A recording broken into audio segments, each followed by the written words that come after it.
Hello brother, మా ఊరి చలవాయిలో పోచమ్మ గుడి మా ఊరిలో బొడ్రాయి పెట్టుకోవడం జరుగుతుంది. బొడ్రాయి టైంలో మా కాడ ఇలా పోచమ్మలకు మొక్కుబడులు చెల్లించుకుంటూ ఉంటారు.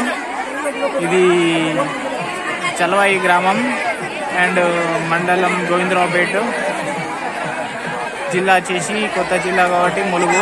పాత జిల్లా అయితే ఇంతకుముందు భూపాలపల్లి, అంతకుముందు మాది వరంగల్ జిల్లా. పోచమ్మలకు మా ఊర్లో ఇంతకుముందు పాత బొడ్రాయి ఉండే, ఆ బొడ్రాయి బదులుగా ఇంకో కొత్త బొడ్రాయిని పెట్టుకున్నాము. పెట్టిన టైంలో ఏంటంటే ఇక మా కాడ పోచమ్మలు చెల్లించుకోవడం జరుగుతుంది. ఆనవాయితీగా వస్తున్న ఆచారం. మా ఊర్లో అందరూ చిన్న పెద్ద చిరుగా అందరూ ఆల్మోస్ట్ ఇంటి నుంచి ఒక బోనం కన్ఫామ్గా వస్తుంది. ఇంటి నుంచి కన్ఫామ్గా రావడం జరుగుతుంది. ప్రతి ఊరులోని ప్రతి కుటుంబంలోని జనాలు వాళ్ళ వాళ్ళ బంధువులు, వాళ్ళ చుట్టాలు, వాళ్ళ రిలేషన్స్ ఆల్మోస్ట్ అందరినీ పిలవడం జరిగింది.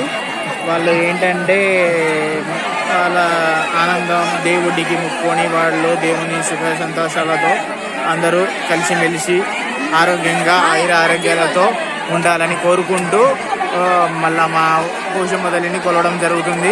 పోచమ్మ తల్లి దగ్గర జనాలు రష్గా ఉన్నారు. గుడిలోకి వెళ్ళలేని పరిస్థితి. ఇప్పుడు ఏంటంటే మనం చూస్తున్నాం, మొత్తం ఈ ప్రాంతం మొత్తం జనసంద్రతం నిండిపోయింది. ఆల్మోస్ట్ చాలామంది దేవర్లు వస్తున్నాయి చాలామందికి. చూడండి, చాలామంది ఉత్సాహంగా ఉన్నారు. ఇది మొత్తం ఓన్లీ బొడ్రాయి ఉత్సవం కాబట్టి బొడ్రాయి ఉత్సవంలో ఇది అందరి కుటుంబం, ప్రతి కుటుంబం నుంచి దేవుడికి మొక్కులు చెల్లించుకుంటున్నారు. ఇది చలవాయి గ్రామం.